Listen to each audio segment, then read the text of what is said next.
For decades, those involved in the criminal justice system in Marion County have cried out for a new court facility. I used to work in that system myself, and I can tell you they're right. Between the jail, which has been there for a long time and can only be renovated to a certain extent, and the criminal courts that are so crowded in the city-county building that they actually have started to take over the building. There are security issues. There have been requests from judges, from lawyers, from everybody involved in the system. How can we get a new criminal justice facility that will have the criminal courts involved and the jail involved and the major players?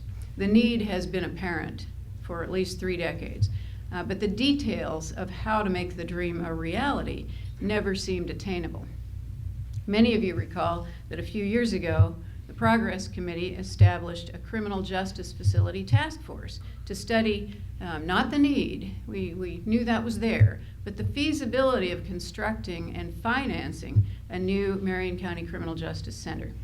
The task force researched similar projects in other cities, analyzed potential financing structures, and developed recommendations regarding a potential new facility. And we want to take this opportunity to thank profusely the people who spent quite a bit of time on that task force and took time away from what they do for a living to see this dream become a reality. And since that time, representatives of the Marion County Sheriff's Department and the Office of the Mayor have worked alongside the courts, the Marion County Prosecutor's Office, and others throughout the system to develop a realistic scenario in which a criminal justice center could be funded and constructed. So we're eager to hear from Mayor Ballard, Sheriff Layton, and Judge David Serto, all of whom are with us, about their plans for finally making this much-needed facility a reality in Marion County. Let me start by introducing Mayor Ballard. Mayor, congratulations.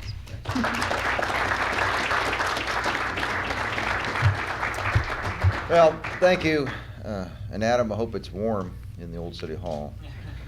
Might be the first thing you want to look at.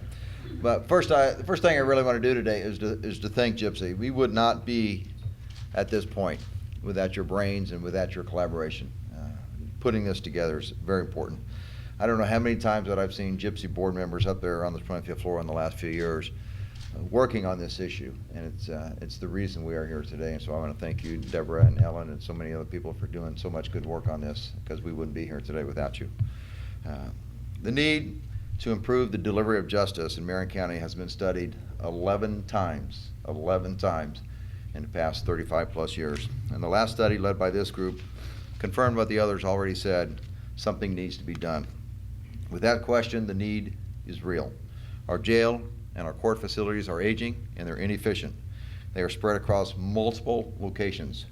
They are unsafe to the general public and to the men and women who work and visit the city-county building.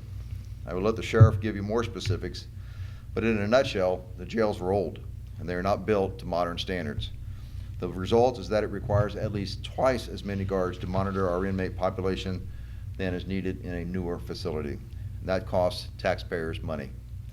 The jails are also not conveniently located together or near the courts. We spend too much time and too much money transporting inmates from the arresting processing center to the city-county building, to jail 1, to jail 2, then back and forth to court.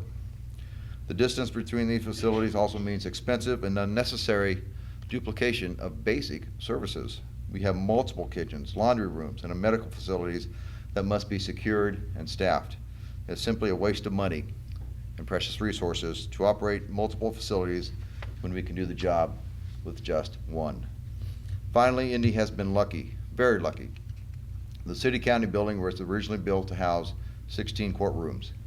It now contains 38 courts. This mishmash of courts and people are unsafe. We have judges, lawyers, jurors, witnesses, victims, and suspects sharing the same public spaces. Today, I'm proud to join the sheriff, members of the City County Council, and our judges to outline a better way. After decades of study, it is time for Indy to move forward with construction of a new, modern, efficient, single criminal justice complex. This new Marion County Criminal Justice Complex would be all-encompassing. It would feature 1,000 more beds than our multiple current jail facilities. It who would also handle arrested processing, juvenile detention, and have space for all of our criminal and juvenile courts. This new criminal justice complex would feature office space for the prosecutor, public defender, probation, and community corrections. It could also include space for the coroner, clerk, crime lab, and other state and federal agencies. In essence, we are talking about moving all of the jails, criminal courts, and the support agencies, and the many people who work in them under one roof. Thanks to the effort of the Gypsy study and the great work by our efficiency teams, the city government, the courts, and the sheriff's office, we believe it is possible to build a new facility and pay for it completely within our existing budget. As I said, the current setup is inefficient. It requires twice as many guards as necessary. It requires countless staff hours, vehicles, and fuel to transport prisoners back and forth. And this new facility will bring significant savings that can be used to pay for the facility itself. In the next few weeks, the city will formally seek concepts from the private sector to design and build such a facility. We will work closely, as we have done already, with the judges, the sheriff, the juvenile court, prosecutor, public defender, Indigo, and the community as we evaluate the response and make a recommendation to the council. One of the big questions people have often about building jails is, where will it be located? We will leave it to the private sector and the stakeholders to make the final recommendations. There are a number of sites around town that appear to make sense, but we want to give the private sector and our stakeholders plenty of time to study the options and to make the recommendations possible. Our teams have studied this issue from all angles, and the results suggest that now is the time for action. The city and county have multiple contracts and leases relating to criminal justice that are expiring in the next few years. That makes this an ideal time to make this move. Public safety and criminal justice consume about 90 to 92% of our general fund. This is a great way for the city to do more with less and possibly even generate additional funding that could be put to better use. And finally, this move will unlock potential redevelopment downtown and add existing jail sites as well as near the new facility. The east side of downtown is booming right now with the artistry opening, the new Market Square Arena Tower, the growth at Angie's List, and so many more. We anticipate a lot of interest by the private sector to redevelop the Jail 1 site, given its proximity to Bankers Life Fieldhouse, the developments I just mentioned, and the upcoming downtown transit center. I also anticipate a lot of growth near this new facility as restaurants and other amenities pop up to support the thousands of people who will work and visit there on a daily basis.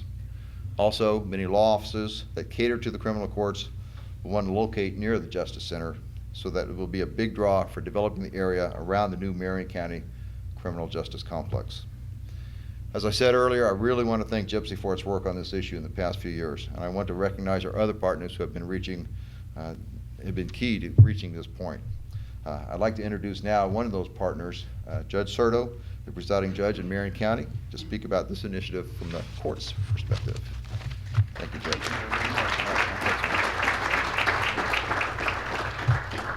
I'm deeply grateful for the opportunity to join Mayor Ballard, Sheriff Layton, and all of you this morning. The Indiana Constitution requires that the courts shall be open, but it's our responsibility to keep that promise made so many years ago to our community. The current situation, especially in criminal courts, is a big imposition on our community, primarily because of our safety needs. We want to make sure Marion County has a world-class public safety facility so that citizens and jurors and witnesses and judges, that everyone involved in criminal justice knows he or she can get access to justice and do it in a place of safety. We're deeply grateful for the leadership that we've already had from Gypsy in looking into the future. But one of the jobs of an elected official is to help reach those goals that we've set. And I'm deeply grateful that all of a sudden there's a confluence, not just of need, but of opportunity. With low interest rates, with the opportunity we have to consult with the private sector to get the best ideas that have worked around the country and could well serve our community, all in one place, we think this is the time to move forward. I'm deeply grateful for our judges, both Republican and Democrat, working together to move our community forward. We're already working to make the courts more efficient. Our technology transformation in the coming year will save approximately $1 million every year by moving the statewide computer case management system.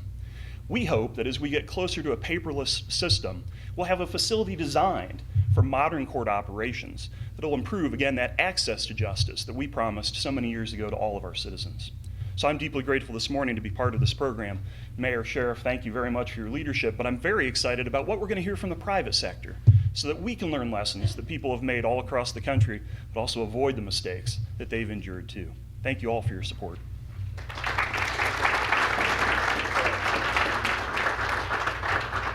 And we want to hear from Sheriff Layton, who is really one of the cheerleaders for this project. Sheriff, we're glad to have you here. Thank you so much. Good morning, everyone. Happy holidays to everyone.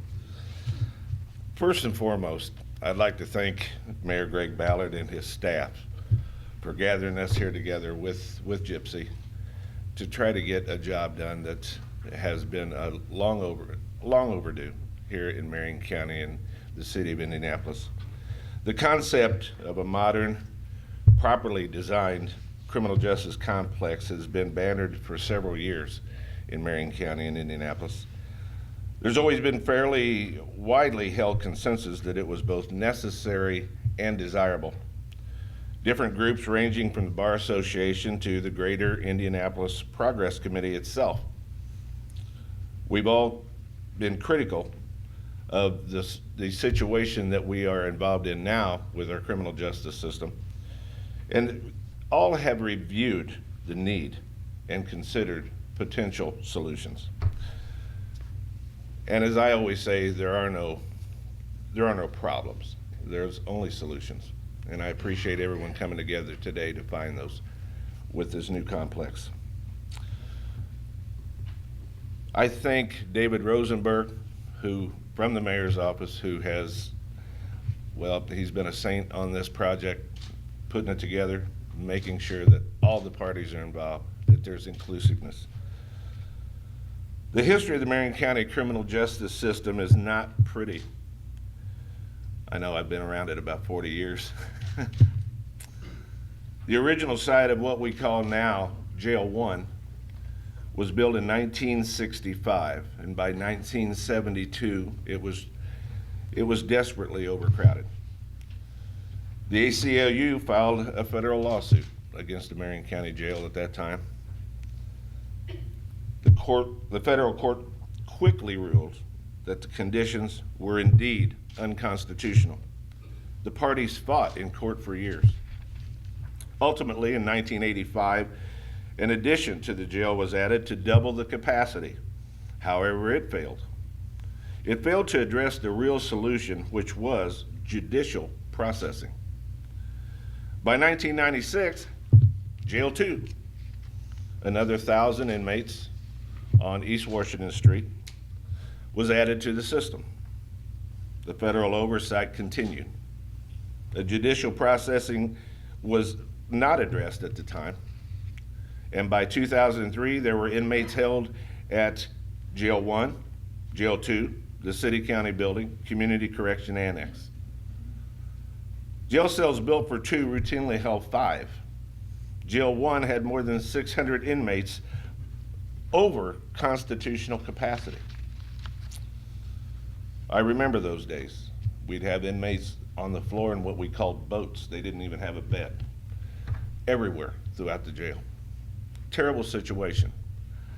Shortly after his election in 2002, federal judge Sarah Evan Barker held Sheriff Frank Anderson in contempt of court. He didn't like that real well. It took 4 years of very hard work before the sheriff, the mayor, the council, and judges came together and addressed the situation and the concerns ranging from population to staffing to medical and beyond. Most importantly, they addressed judicial processing. In June of 2007, the ACLU suit was finally dismissed with substantial jail improvements, with a pledge that Jail 1 would achieve accreditation by the American Correctional Association. It is a testament to the deputies of the Marion County Sheriff's Office that this jail accreditation was achieved and is being maintained at this time. The Marion County Jail is the only sheriff office, the sheriff jail in Indiana with such accreditation. And with our other accreditations on medical, it is within the 1%. We are within 1% of all jails in America at this time that have such accreditations. And as you know, those are the good housekeeping seals of approval. This is so despite antiquated jail architecture and separated and disjointed jail structures. These structures spread over several city blocks, as the mayor said. Makes it very tough for the deputies to do their job, keep everyone safe, including inmates themselves and the public, on a day-to-day basis. Our human infrastructure has achieved accreditation and meets high professional standards now, but we need to take that beyond. It is our hope that this project will ultimately couple those high standards with excellent and modern correctional architecture and cutting-edge new technology, which in my opinion is the key here. In 1965, when this jail 1 was built, I think we were about 15 to 20 years away from the internet.